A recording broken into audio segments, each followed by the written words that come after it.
Good night and welcome to another segment of NDP's Night Talks as we continue our discussion about plans that the NDP has in store for St. Vincent and the Grenadines and Vincentian.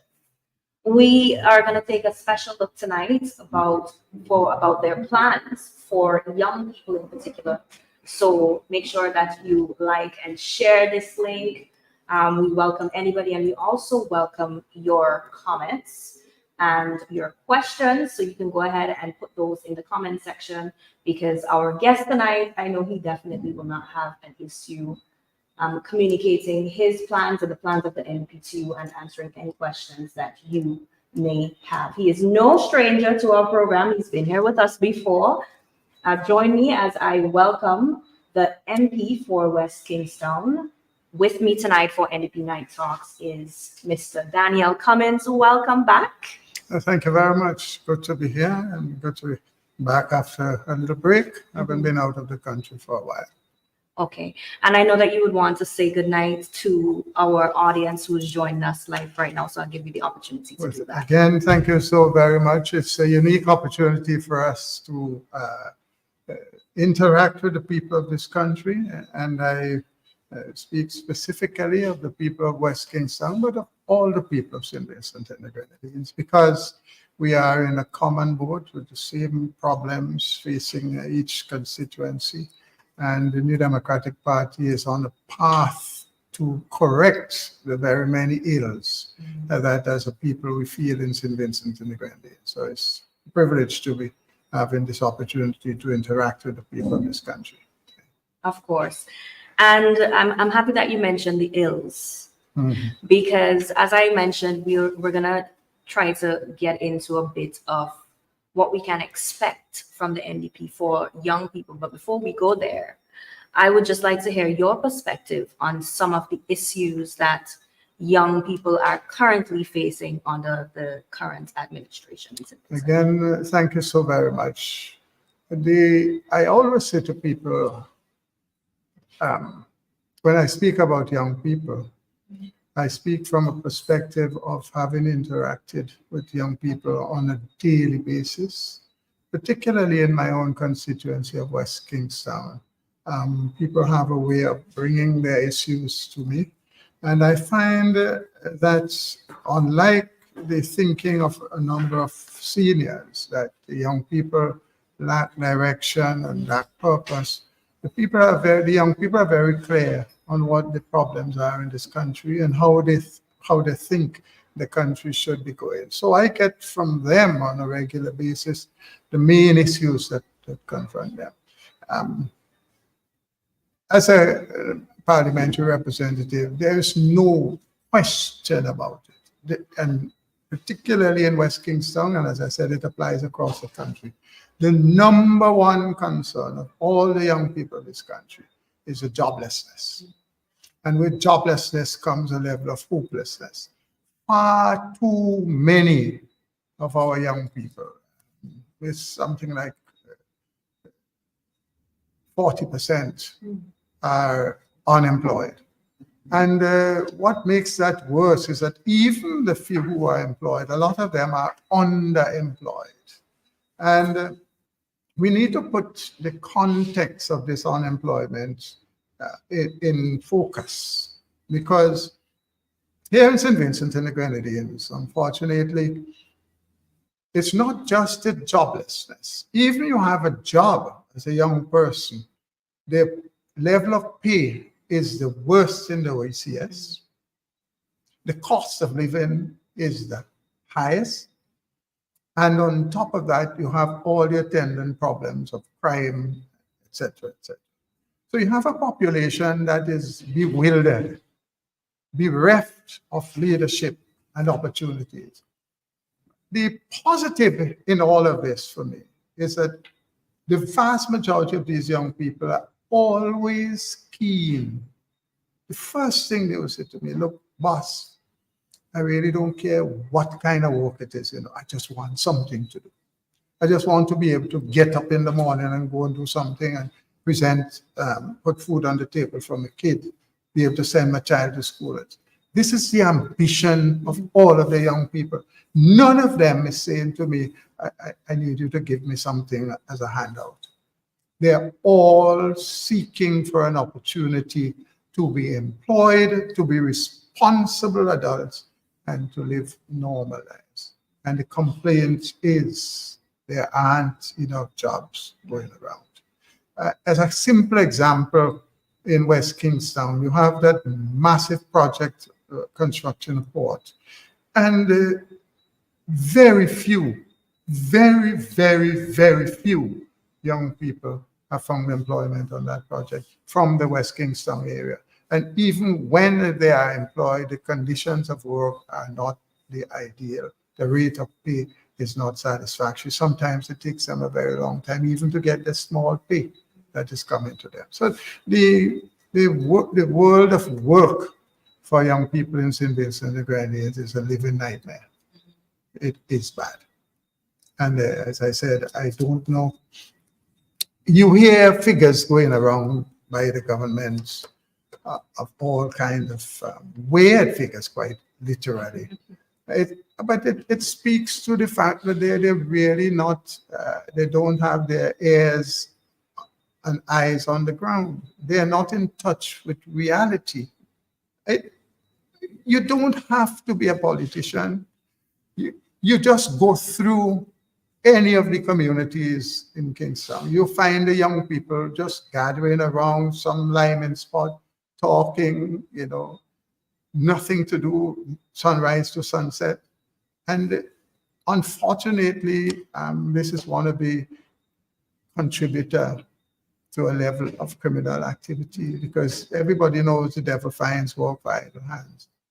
And here's one of the reasons why the New Democratic Party has, since October, it is last year, yes, 2nd of October, Dr. Friday launched this initiative, this young people initiative, the Youth Guarantee Pledge, very carefully conceived, worked out, and an element of trust and hope, where we're committed to every young person in this country, that within the first term of an NDP government, every young person would either be employed,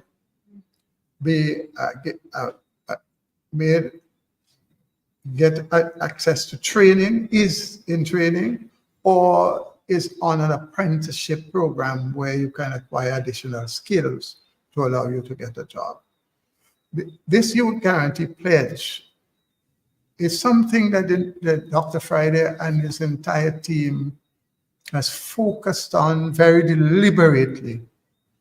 And as I said, we all know what the situation with unemployment is and how the salaries are low. And what we are doing is making sure that we're saying to these young people, understand this. Unlike the other side, where they make nice speeches and come up with acronyms of all kinds of rubbish, what we are presenting to the young people is real hope based on facts. And there are a number of mechanisms we are going to put in place to make sure this is not idle talk, but reality. And we will deal with some of these issues as we go along, how the New Democratic Party administration will be able to make sure that every young person within our first term in government will either be employed, be in training, or in an apprenticeship program, developing additional skills needed for the workplace.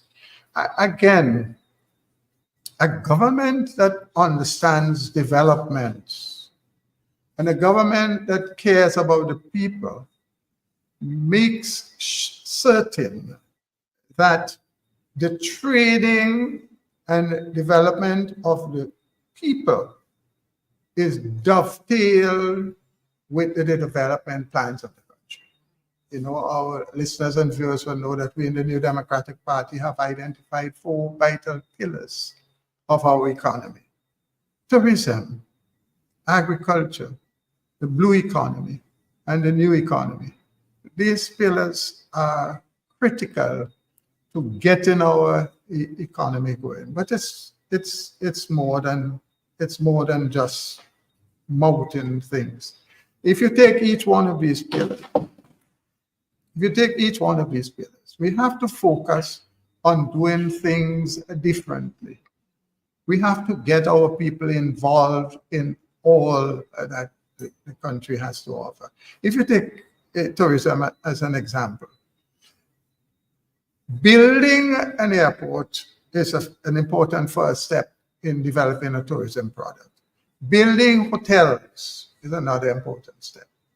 But simultaneously with those initiatives must be a program to identify and train young people in particular to fill the critical roles that the service industry requires. You can't be thinking of tourism in today's world by taking people off the street who have never been involved in the service industry and expect them to be the best service people in a hotel industry. No serious hotel proprietor would be satisfied with just taking people off the street to put them in the kitchen or to put them in the housekeeping or the management or whatever. So the country should have been, for many years now, identifying and training people to undertake the key roles, and not just the mean and manual labor, but at the middle management and the upper echelons of these institutions. That's how the country will position itself to make sure there's good returns from these investments in tourism. And that is how the New Democratic Party, as quickly as we get there, will restructure the tourism component by making sure that our people are well equipped to benefit from the plans, and that the standard of service the visitor gets when he or she comes to St. Vincent and the Grenadines will stand out among any institution around the world.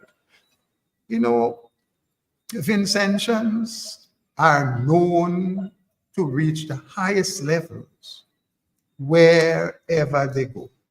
We have Vincentians in the hotel industry around the world doing extremely well. We have Vincentian doctors, nurses, engineers, architects all over the globe. The problem is a lot of these people want to come back home to make a contribution, but the environment is not suited.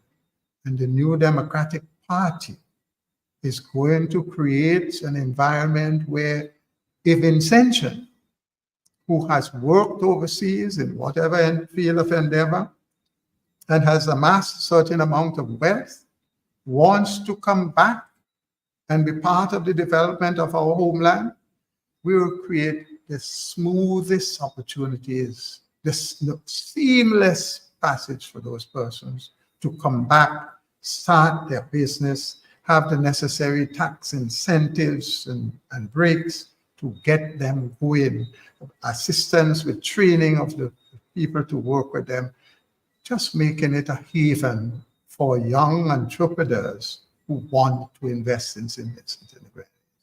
Because we understand development is not just about bringing in foreigners. As much as we welcome them and recognize the importance, we also appreciate the significant number of Vincentians around the world with resources who want to come back and do business in St. Vincent in several spheres.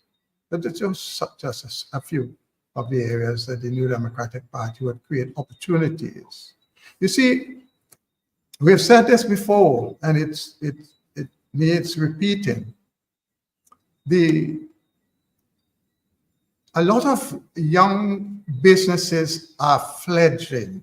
They are not moving forward as they ought to, for a number of reasons. One, there is not that assistance, technical assistance, and what we call holding the hand of these young firms, especially in the critical early years.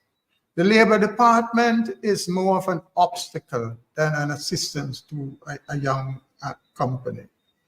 The financing arrangements for young entrepreneurs is not here.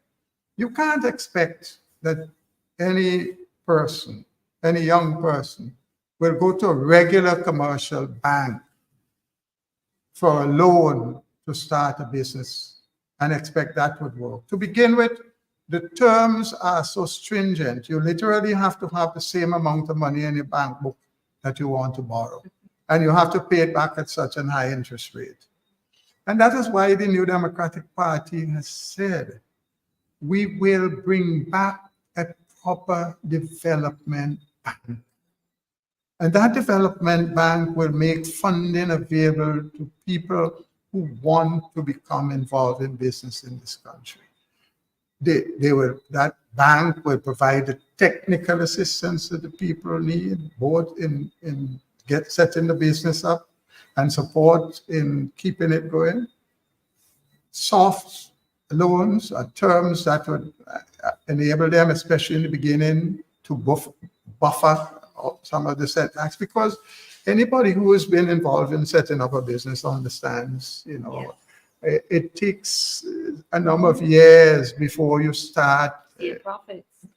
Sometimes even profits, sometimes even to recover the investment to meet the bank needs to pay back a loan and so forth. Naturally, because you have to spend money on promotion, you have to spend money on plant, you have to invest in staff, you have to invest in marketing, all of that. But if the development bank is well equipped and well resourced with finances that can be part grant, part soft loan to young entrepreneurs, and provide the holding hand that will give them the training and the assistance in recruiting of staff, training of staff, in marketing and promotion and all of that, in sourcing raw materials. All of these things we take for granted when you see a company going. And unless you have been through those ropes, you don't appreciate how difficult it is to move an idea into a business and to make that business work for you and your staff. There's something that you mentioned that stuck with me as you continued speaking. You spoke about the environment. Mm-hmm. And I think that's such an important point to make, because a lot of young persons often feel sidelined. They feel as though their voices aren't being heard, as though, they hear all these great plans, all these great talks, everything is for the young people. And, you have all these big bashments for the young people. But when it really comes down to it, there doesn't seem to be much happening for the young people outside of, I'm going to say, an election year. Yes, and even then, what happens in the election year is not using our resources efficiently and effectively at all. Let me share with you a classic example in the fisheries sector. Yesterday, I was on a program with the president of the Fishermen's Corporation, local, and he was, and this is a very intelligent young man, very well spoken, understands the fishing industry very well, and relates to the fishers and the general public.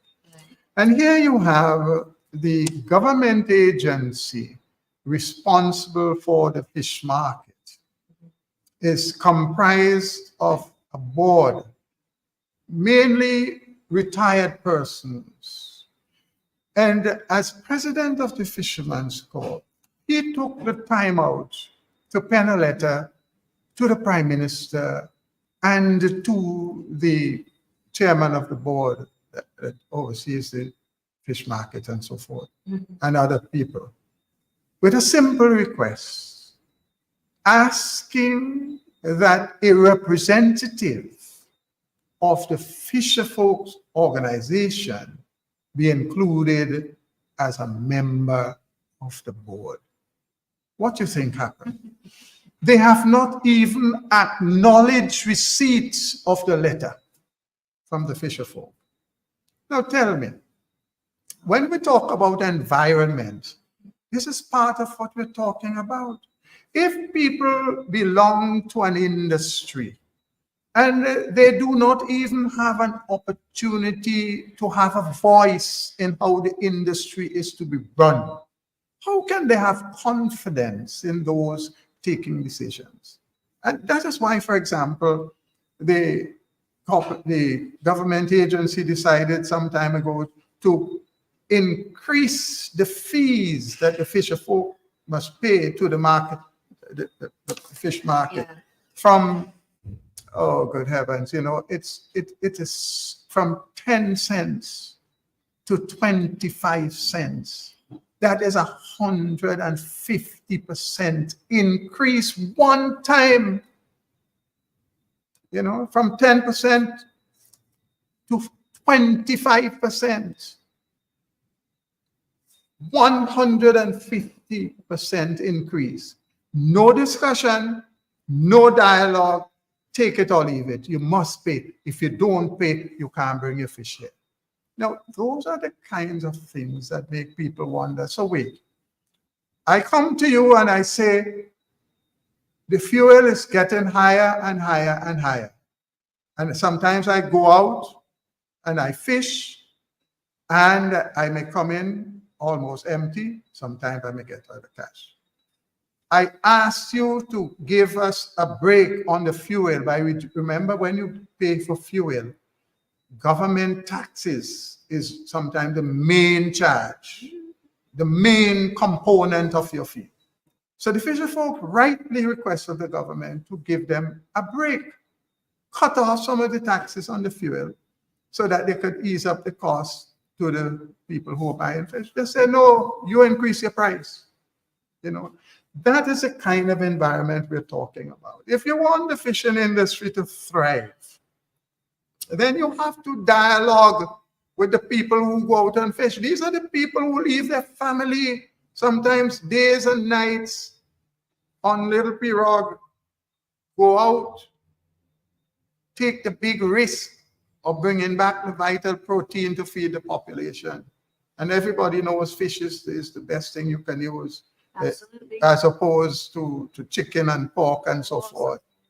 So a government that is in tune with the needs of the people will do everything to work with the fisher folk, to assist them to gain more catch, of keeping the price down so that more people can buy more fish and live healthier, reducing the government investment in medicines with the non-communicable diseases and all of that.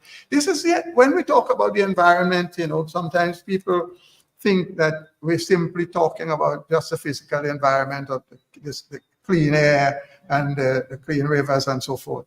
The environment we're talking about for business, in the business culture, is all those things that make it easy for a business to thrive in the country. The ease of getting your business registered, the level of taxes you have to pay, the cooperation you get from the government agencies, the labor union, the trade union, working in harmony, your ability to get your staff trained, and all of that. And the government listening to and working with the people in the industry. And here is another very important way where the New Democratic Party will work with the young people by ensuring that at least one young person is on the board of the key organizations in this country. A real opportunity for young people to make their mark where it matters at the level of the board. And that is a significant change that the New Democratic Party will bring into the governance of our country to help the young people to fashion the future that they want. They must become involved. when you look at St. Vincent and the Grenadines today, where is the National Youth Council? Where is the opportunity for young people to join an institution like the National Youth Council, where they have these moments they present to the state on different issues?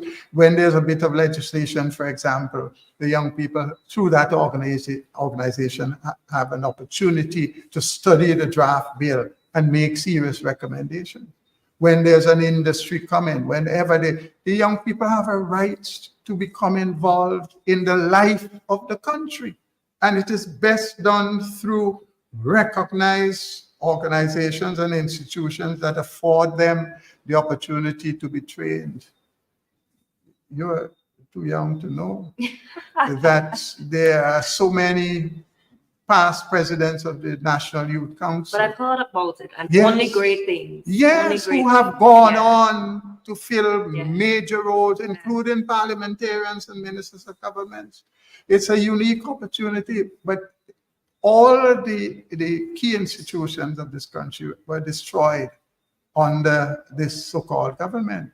Where is the Employers Federation? Where? When last you hear anything about the Association of Businesses in this country? You know, There was an association of I businesses. mean, What was that? you remember not a few years ago, that institution applied to the government to manage the car park that is next to the financial complex. Okay. And I know, remember that imagine in Kingstown, where land is such a premium, you have a single level space being used. So I don't understand it.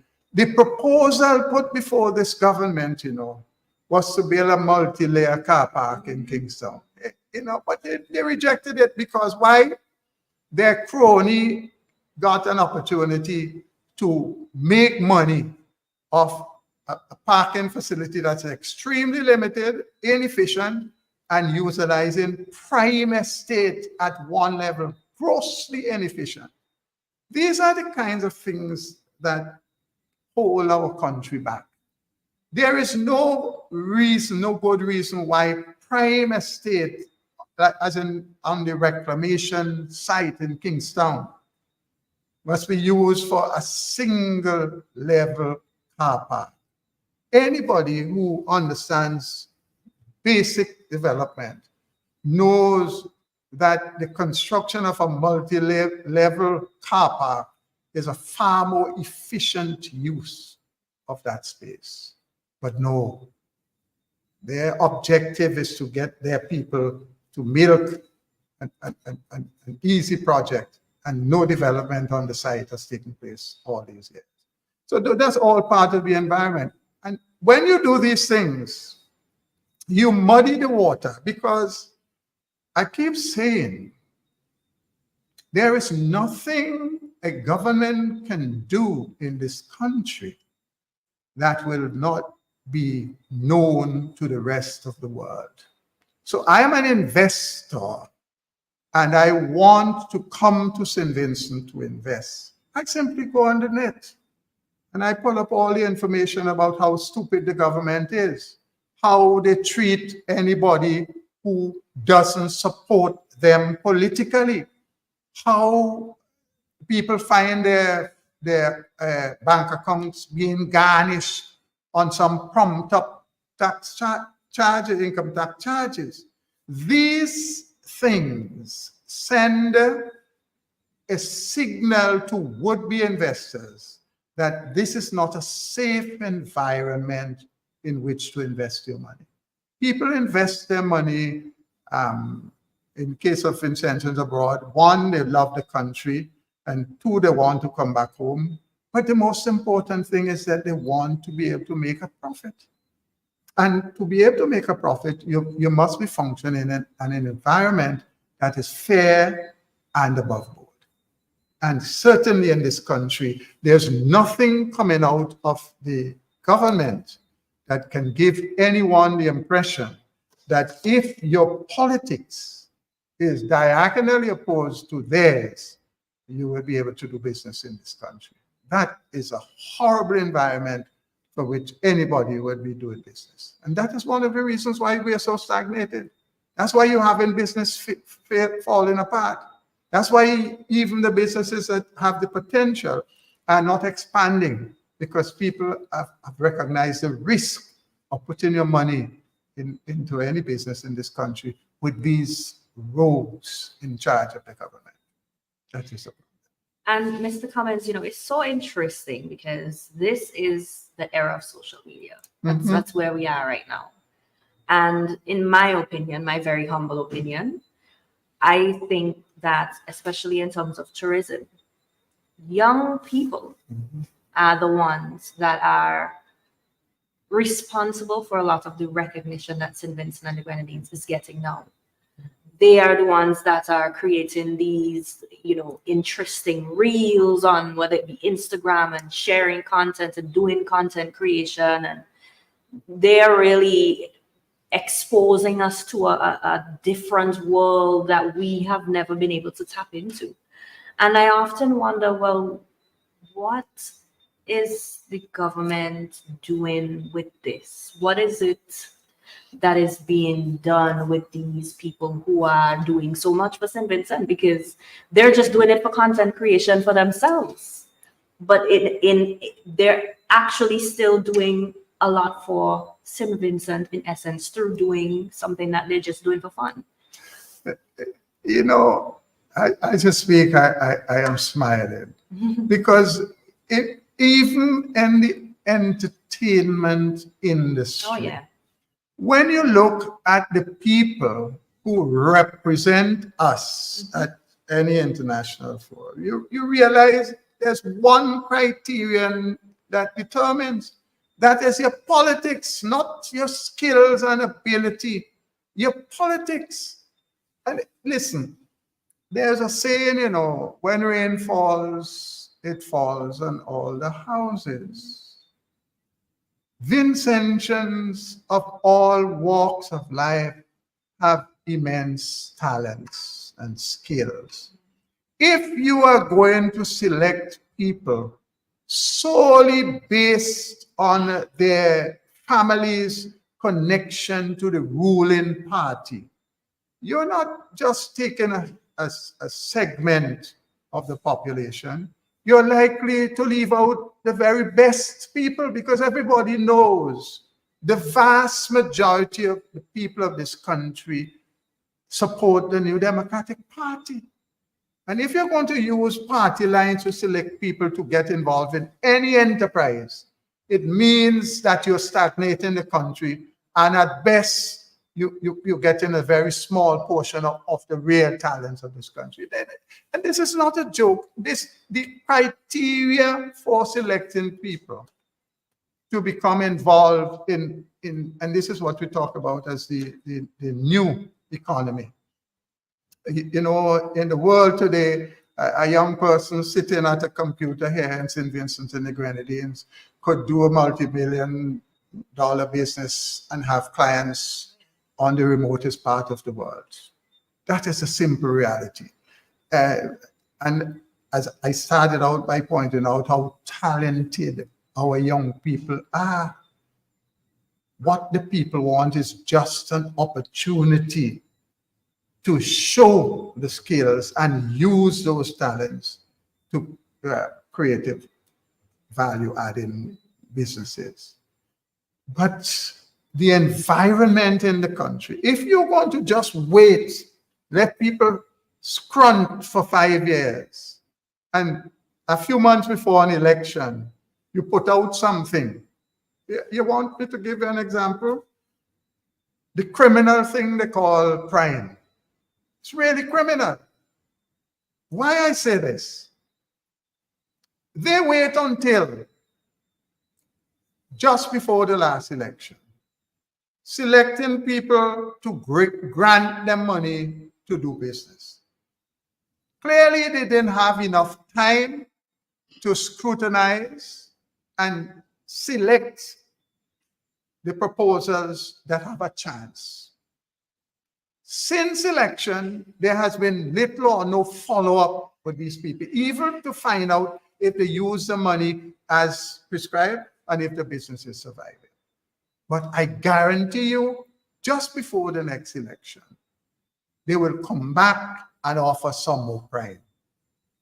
But, you know, even what is more troubling, our listeners will know, you know, when they started, they were publishing the list of the people who gained these grants.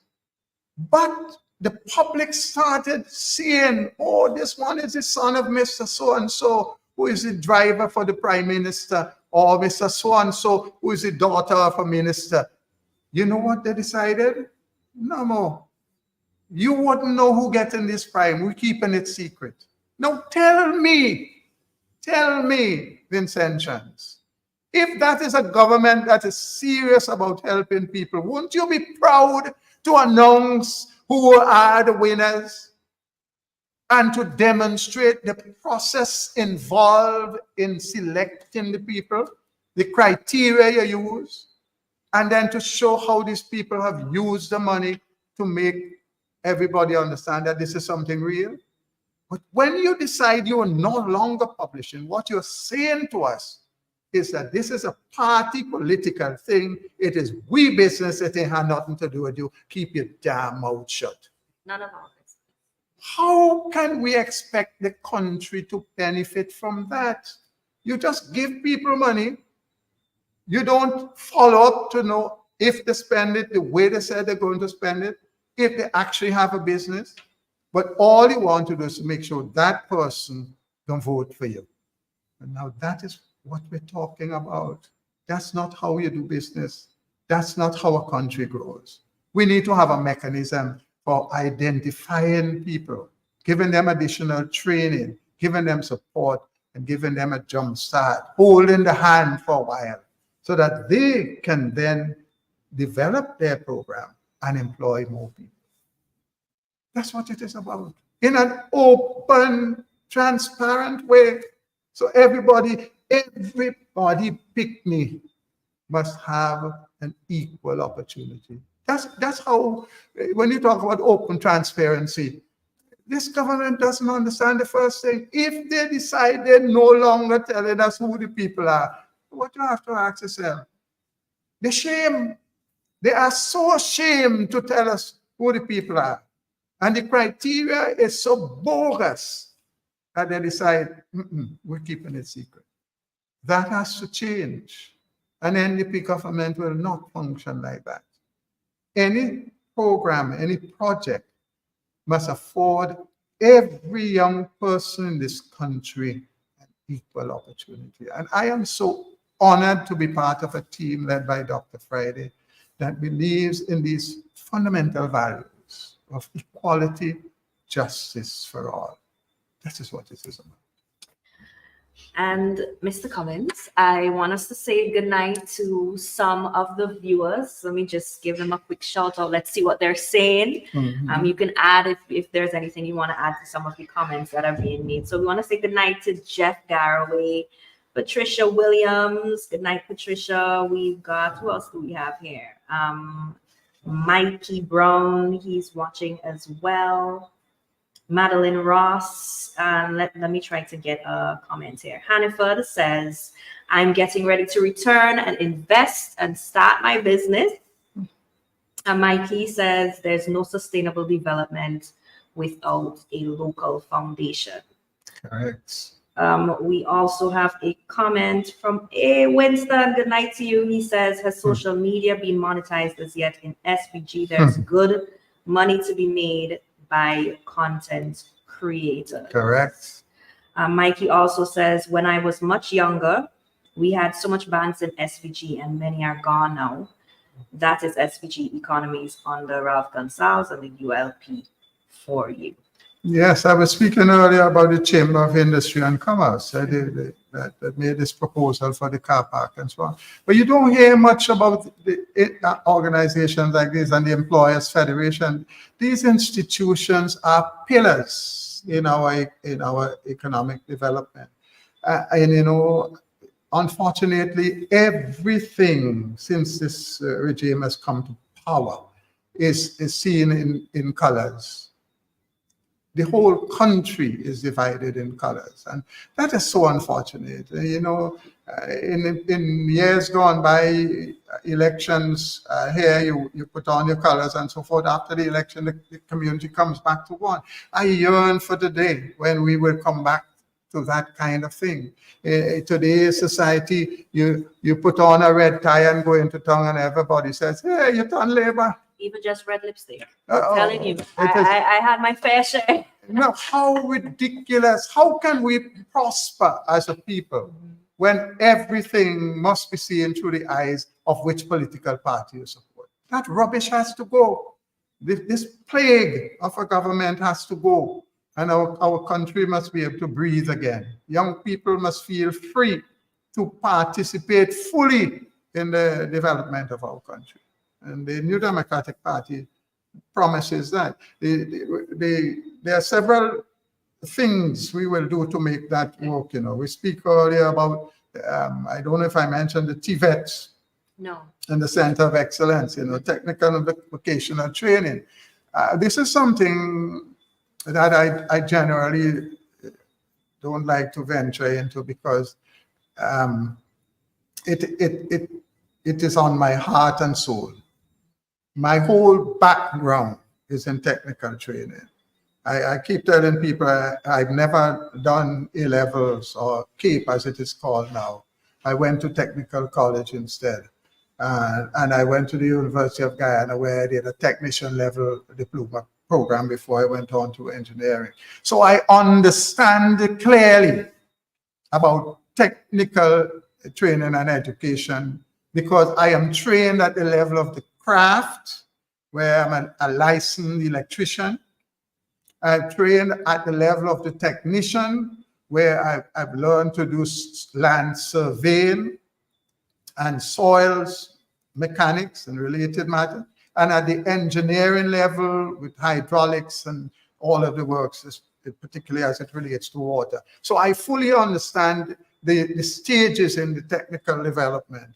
But the world has changed so much since I went to the first classes at the technical college at Annisfield. Yeah, and even then, 90% of the students did technical training. The ladies did clerical work. The world has changed so much. The women and men, boys and girls, do the same thing across the board. And technical education is, we have so many of our people who are some of the best builders. Let me just show people where I am coming from with this. Many of our listeners and viewers will recall back in the day in CWSA, we had a dilemma with the technical staff. They were good at their hands, but they lacked the ability to read and write and to follow, to be trained. We had to take senior supervisors and others into adult evening classes during the day to give them the core competencies so that they can take up the deeper technical training. What we discovered is in a short space of time, these people moved from having problems reading and writing to passing CXC O-levels. And their performance of the job, on the job, increased substantially in record time. So training must be specific to the purpose for which they're working. For example, when you wanted to train these people in maths, you didn't go and train them with the regular maths. You taught them about how to measure a piece of pipe to 3.75 inches, how to square something, the diameter of the pipe, circumference of the pipe. Make the training relevant to their work. And that is why those training programs were so immensely successful. So it must be with young people. They have an idea what they want to do, and the training must facilitate the objective of making them proficient in the areas that they have a deep interest in, and certify them so that they can not only work here in St. Vincent and the Grenadines, but they can go around the world and excel. They do when they go out. What we need to do is give them the opportunities when they are here as well, because the companies that come and invest here, we're not going to employ our people unless they meet certain criteria. So we need to train them, certify them, and remember, we must. Too many people make the mistake of saying, oh, I went 3 years ago and did a training, and they feel, and they smile. 3 years ago, training is as irrelevant as anything. Training has got to be an ongoing exercise. And that is all. Any business that wants to succeed and grow must understand training is a significant investment on a continuous basis for you not just to survive, but to reach the top. I want us to touch on something that you mentioned before, which is the Youth Guarantee Pledge that was launched in, I think it was October of last year. Yes. Can you tell us a bit more about what the Youth Guarantee Pledge means, what it means for the young people of St. Vincent and the Grenadines? My dear, all that I've said tonight is related to this Youth Guarantee Pledge. It is not idle talk. It is two things: recognizing the high level of unemployment among young people and the reasons why they are unemployed, and correcting the obstacles to them becoming employed. That is why Dr. Friday speaks of the pillars of the economy. You need to get your economy going to create opportunity for people to work. Critical step. But you also need to bring the people to the level where they can fit to the available work. And that is, you give them a job. If they do not have the skills, you send them for training. If they're trained and they need some on-the-job training, you give them an attachment. So we are saying to every young person, by the end of the first term in office, every young person in this country will either be employed, meaningfully employed, or undergoing training, or undergoing an attachment that gives them the further finishing tools to get into the workplace. And that is how it is encapsulated. And I want people to understand it is a serious exercise we went through, analyzing the problems and coming up with the solutions, so that the young people have this guarantee that an NDP government by the end of the first term would make sure that their unemployment status would change and change for the good. That is in a nutshell what this Youth Guarantee Pledge is. And Dr. Friday at the ceremony signed this, witnessed by a number of young people, as the pledge. We are not a party that speak for the sake of us speaking and come up with silly slogans. We come up with strategies to deliver what we talk about. This Youth Guarantee Pledge is something that all of us have bought into and would work assiduously to guarantee the young people of this country. And it is not just about finding jobs, It's finding quality jobs. I often you will see the Otley Hall Marina. And here again, where the technical education comes in. Sometimes people feel that you have to go and sit in an office to be doing a big job. Hogwash.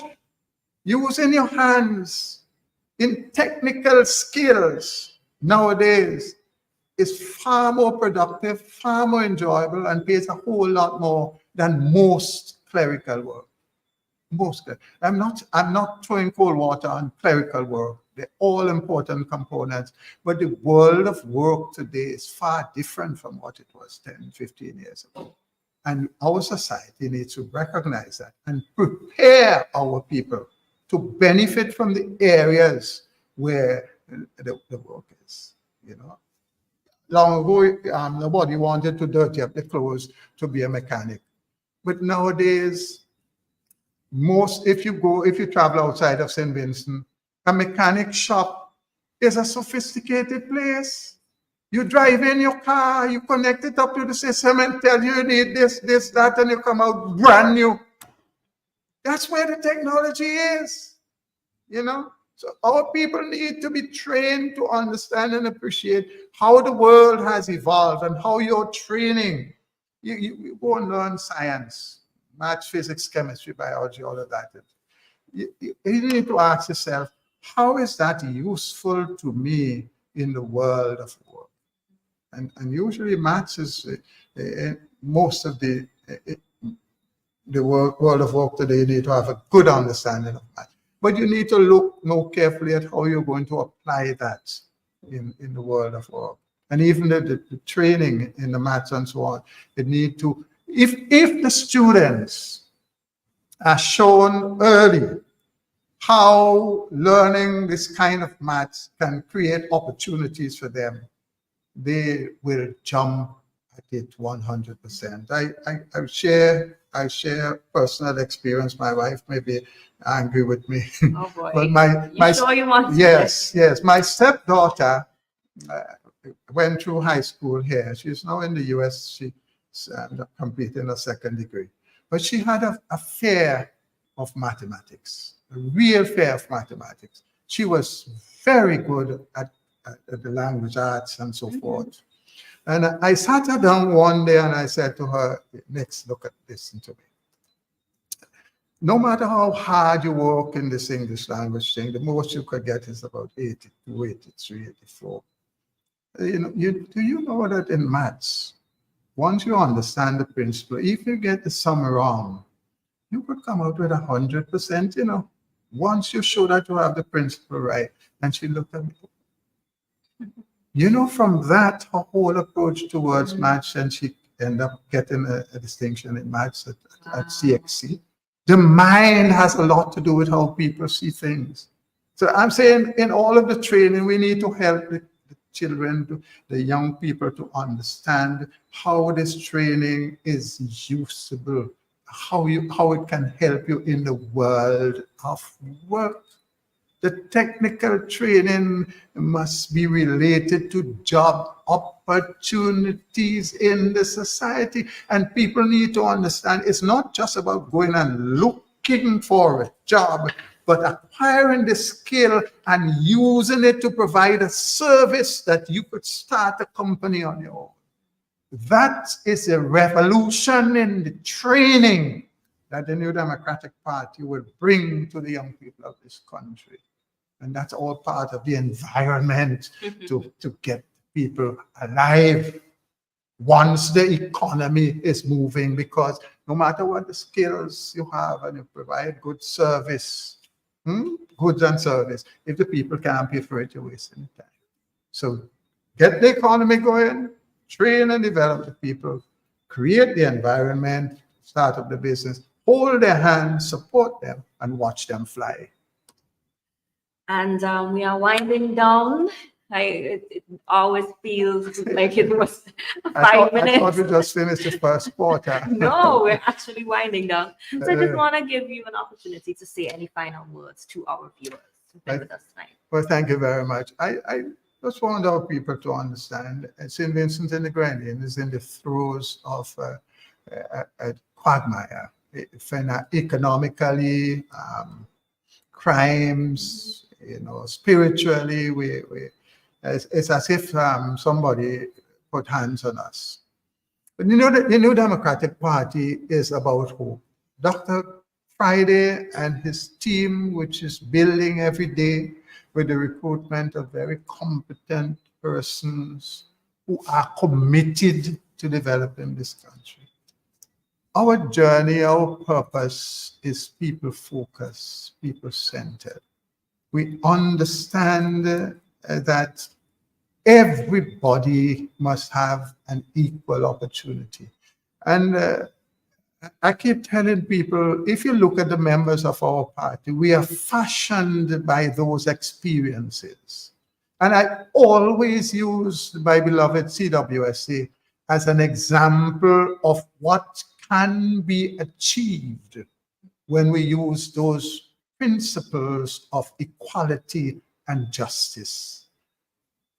Every day, former employees and current employees of the CWSA tell me how much they now appreciate what I stood for and how that has been able to help them to fashion an institution that has survived these tortuous years of the rogue regime.